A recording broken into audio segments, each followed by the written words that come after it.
سر ایک بزرگ گزرے ہیں آپ کی، ان سے ملاقات بھی ہے، صوفی برکت علی. جی جی. سر ان کا ایک انداز تھا کہ شام میں جو کچھ بچا ہوتا تھا انسانوں کے کھلانے پلانے کے بعد، جو پاس ایک نہر تھی اس میں وہ کہتے تھے یہ اللہ کی مخلوق مچھلیوں کے لیے، اور فقیر کل کا بندوبست نہیں کرتا.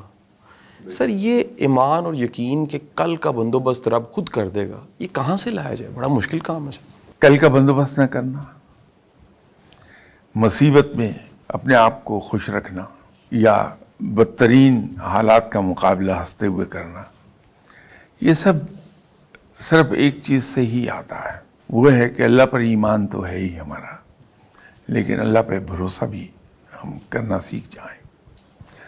تو جب رب پر بھروسہ ہو جاتا تو پھر انسان کو کوئی چیز تنگ نہیں کرتی.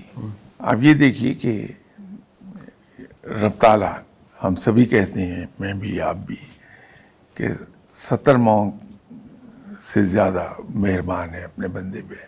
مجھے ذرا سی مشکل آئے گی تو میں دعا کرنے والوں کے پاس دوڑا جاؤں گا کہ میرے لیے اللہ کے حضور دعا کر دیں کہ اللہ میرا یہ کام کر دے.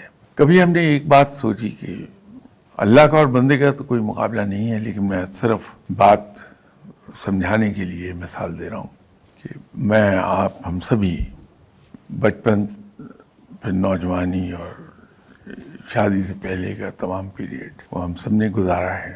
ہم رات کے کسی حصے میں بھی گھر جائیں، ہمیں کبھی یہ ضرورت نہیں پڑی کہ ہم کسی پڑوسی کے پاس جائیں کہ میری والدہ سے ذرا سفارش کر دیں کہ مجھے کھانا دے دیں. ایک یقین ہوتا ہے یہاں پر کہ میں گھر جا رہا ہوں، وہاں امی ہیں تو میرے جانے پہ دروازہ بھی کھل جائے گا، میرا بستر ارینج ہوا ہوا ملے گا، گرم کھانا مجھے مل جائے گا. ہم ایک لمحے کو نہیں سوچتے کہ میں گھر جاؤں گا تو والدہ ہماری دیں گی نہیں. لیکن رب کے بارے میں شک میں کیوں مبتلا ہوتے ہیں کہ ہم دوسروں کے پاس جا کے دعا کراتے ہیں؟ رب تعالیٰ پر تو بھروسہ زیادہ ہونا چاہیے.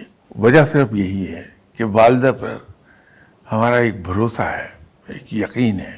تو ہم کبھی بھولے سے بھی نہیں سوچتے کہ والدہ ہمارے لیے نہیں کر پائیں گی. تو رب پر تو اس سے زیادہ بھروسہ ہونا چاہیے. جب وہ بھروسہ پیدا ہوتا تو پھر ہمیں کل کی فکر نہیں ہوتی.